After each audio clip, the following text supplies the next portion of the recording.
Hello दोस्तों, आप सभी लोग का स्वागत है आपके अपने YouTube channel VK math magic. दोस्तों मैं हूं वीके सिंह और आज हम पढ़ने वाले हैं इस वीडियो में क्लास 10th की साइंस, जिस चैप्टर का नाम है इलेक्ट्रिसिटी का। आज हम पढ़ने वाले हैं लेक्चर नंबर 10। और आज का जो मेरा लेक्चर होगा और आज का जो टॉपिक होगा इस लेक्चर का, उसका नाम क्या है, जूल्स लॉ ऑफ हीटिंग। जैसा कि मैंने बता दिया हूं कि हम हर वीडियो में इंग्लिश और हिंदी मीडियम दोनों को लेकर चलते हैं, तो नो डाउट हिंदी वाले अपना हिंदी का लिख लेंगे, इंग्लिश वाले इंग्लिश का लिख लेंगे। बाकी समझना तो सबको है। देखो, जो इंग्लिश वाला पढ़ता हो हिंदी में भी समझ, दोनों, मतलब किसी को कोई प्रॉब्लम नहीं होना चाहिए। अगर आपको लगता है कि कोई लैंग्वेज मुझे हिंदी सुन रहे तो आप इंग्लिश में देखो, जिसको लगता है मुझे इंग्लिश में थोड़ा सा प्रॉब्लम हो रही है आप हिंदी में, कोई बिल्कुल कोई प्रॉब्लम नहीं आने वाली है। सब कुछ बिल्कुल भन्नाट तरीके से पढ़ने वाले हम लोग। तो चलिए स्टार्ट करते हैं आज का नियम। आज का जो नियम स्टार्ट करने से पहले हम बताना चाहते हैं, जैसा कि हम लोग ने प्रीवियस लेक्चर में बात किया कि हीटिंग ऑफ इलेक्ट्रिक करंट यानी heating effects of electric current होता क्या है, यानी कि धारा का तापीय प्रभाव होता क्या है। जैसा कि हमने क्या बताया था कि किसी कंडक्टर से अगर करंट फ्लो हो रहा है तो उस करंट, जैसे उसके अंदर कंडक्टर के अंदर करंट फ्लो होगा तो कंडक्टर हमारा हीट हो जाएगा। और हीट हो क्यों रहा है भाई, उसका हीट होने का रीजन क्या है कि जो करंट जा रही है उसका लॉसेस हो रहा है, और लॉस जो उसका लॉसेस हो रही है, जो उसका हानि हो रही है, वही करंट हमको हीट के रूप में जनरेट हो जा रहा है। तो उसी को हम क्या बोल दिए, heat effects of electric current. और आज हम लोग पढ़ने वाले हैं डेरिवेशन को, जो मेरा हीट जनरेट होता है वो हीट का फॉर्मूला क्या होता है, इन सब चीज़ों के बारे में। मान लो को आपको हीट कैलकुलेट करना है तो कैसे कैलकुलेट करोगे, उसका हम लोग करने वाला डेरिवेशन, ठीक है ना। तो जूल्स लॉ ऑफ हीटिंग यानी कि जूल्स का तापीय नियम क्या है। तो Joule's gave a law of for the heating effects of electric current, यानी कि जूल ने हीटिंग ऑफ इलेक्ट्रिक करंट के लिए एक नियम दिया, which is called joules law, जिसे हम जूल्स का तापीय प्रभाव कहते हैं, यानी जूल का तापीय प्रभाव कहते हैं, ठीक है ना। इसको हिंदी में डेफिनेशन देखते हैं। जूल का तापन नियम क्या है, विद्युत धारा के तापीय प्रभाव के लिए जूल ने एक नियम दिए, जिसे हम जूल का तापीय नियम कहते हैं, ठीक है ना। यहाँ पे तापीय कल, तापन नहीं, तापीय सही रहेगा। यहाँ जूल का तापीय नियम, ठीक है ना, जूल का तापीय नियम। अब हम लोग डेरिवेशन, यहाँ तक तो था जूल्स का तापीय नियम किसे कहते हैं, ये डेफिनेशन था। अब हम देखते हैं डेरिवेशन बहुत इंपॉर्टेंट है, ये आपके लिए एग्जाम के लिए तो बहुत ज़्यादा इंपॉर्टेंट है। मैंने प्रीवियस पेपर में हमने 2-3 साल का प्रीवियस पेपर देखा, उसमें जूल्स लॉ तो हर बार दिया है, ठीक है ना। तो ये ज़्यादा इंपॉर्टेंट है डेरिवेशन। तो हमको स्टेटमेंट भी लिखना बहुत जरूरी है, स्टेटमेंट। तो पहली चीज़ हम देखते हैं कि हमारा जो हीट होता है, जो किसी कंडक्टर से हीट जो जनरेट होता है, वो किसी कंडक्टर किस चीज़ पर डिपेंड करता है, ठीक है ना। तो देखते हैं, the heat H produce in conductor depends on the current I, resistance R and time T। चालक में उत्पन्न होने वाली ऊष्मा H, चालक में बहने वाली धारा I, प्रतिरोध R और लगने वाले समय T पर निर्भर करता है। यानी कहने का मतलब क्या है कि जो कंडक्टर से हीट जनरेट हो रहा है, वो हीट H कंडक्टर में फ्लो होने वाली करंट I, उसका रेजिस्टेंस R और उस प्रोसेस में लगने वाले टाइम पे डिपेंड करता है। यानी क्या होता है, जो मेरा हीट होता है H जो होता है वो R, I और T पे क्या होता है, डिपेंड होता है, यानी 3 चीजों पे डिपेंड करता है, ठीक है ना।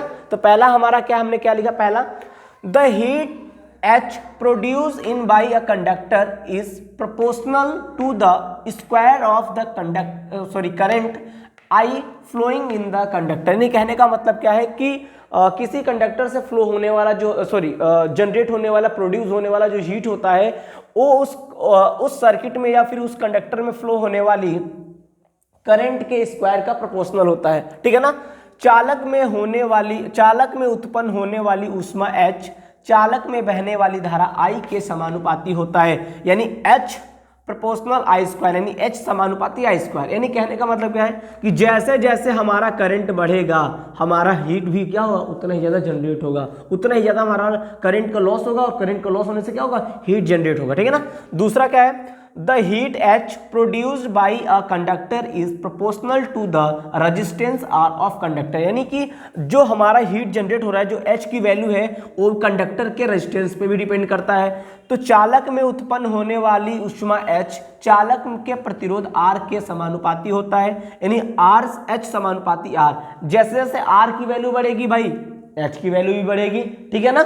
जितना ज़्यादा हमारा R होगा उसी रेशियो हमारा हीट भी इंक्रीज होगा, बढ़ेगा। तीसरा स्टेटमेंट क्या है, the heat H produced by a conductor is proportional to the time taken in the process, यानी कि जो हीट होता है उस प्रोसेस में लगने वाले टाइम पे भी डिपेंड करता है, यानी कि चालक में उत्पन्न होने वाली ऊष्मा H प्रक्रिया में लगने वाले समय T के समानुपाती होता है, यानी कि H प्रोपोर्शनल T, यानी कि H समानुपाती T हो। इसका मतलब क्या है कि जितने देर आप किसी सर्किट को यूज कर रहे हो उसके जितने टाइम तक उसके अंदर से करंट फ्लो हो रहा है उस टाइम पे भी डिपेंड करता है कि जितना देर भाई हमारा सर्किट चलेगा, सिंपल सी बात है। और कोई सर्किट हमारा चालू है, इसका मतलब उसमें सब तक करंट बहेगा जब तक उसको ऑफ नहीं करेंगे, तो भाई टाइम भी तो लगेगा ना, कब तक सर्किट को चला रहे हो उस टाइम पे भी डिपेंड करेगा। आप ज़्यादा टाइम तक यूज करोगे तो भाई हीट उतना ही जनरेट होगा, ठीक है ना। अब हम देखते हैं इन तीनों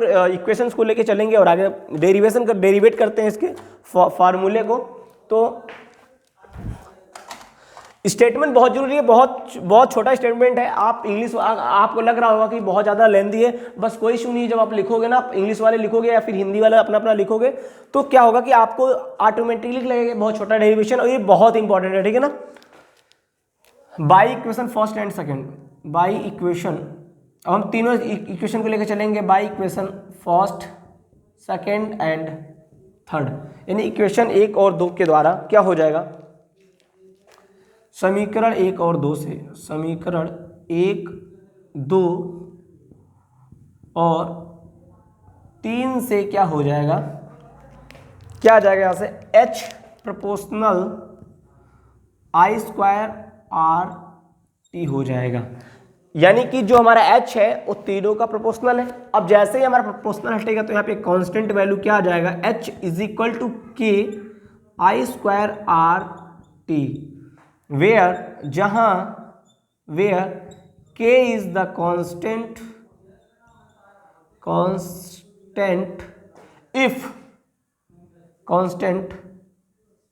if K is equal to 1, then अगर जहां K एक नियतांक है, यदि K बराबर 1 हो तो, तो बाबू यहाँ से क्या आ जाएगा, अगर मैं K की वैल्यू यहाँ पे 1 रखूंगा तो 1 से इसको मल्टीप्लाई करूंगा तो वही मिल जाएगा, यानी कि क्या हो जाएगा, H is equal to 1 multiply, K की वैल्यू यहाँ पे 1 रख दिया और I square R T, H बराबर क्या हो जाएगा, I स्क्वायर R T। ये हमारा डेरिवेशन हमने कर दिया यहाँ पर, और आपको यही प्रूफ करना था। ये है आपका हीट का फॉर्मूला, H बराबर I स्क्वायर R T। ये डेरिवेशन बहुत ही इंपॉर्टेंट है, आपसे ऐसे पूछ देगा कि रिलेशन बताओ मुझे, I R T में रिलेशन बताओ क्या होगा, H I R T में रिलेशन क्या होगा, या फिर ऐसा पूछ सकता है कि जूल्स के नियम को, ज़्यादातर आपको पूछेगा जूल्स के तापीय नियम, ठीक है ना, इस चीज़ को पूछेगा, या फिर डायरेक्टली आपसे पूछ लेगा कि इनके बीच में रिलेशन बताओ, आपको दे देगा वो 3-4 फैक्टर दे देगा और आपसे पूछेगा इनके जो रिलेशन बताओ। तो आपको बिल्कुल डेरिवेशन तो स्टेटमेंट के साथ में ही करना है। अगर आपको अच्छा नंबर लेकर आना है तो स्टेटमेंट लिखना पड़ेगा। Okay bye.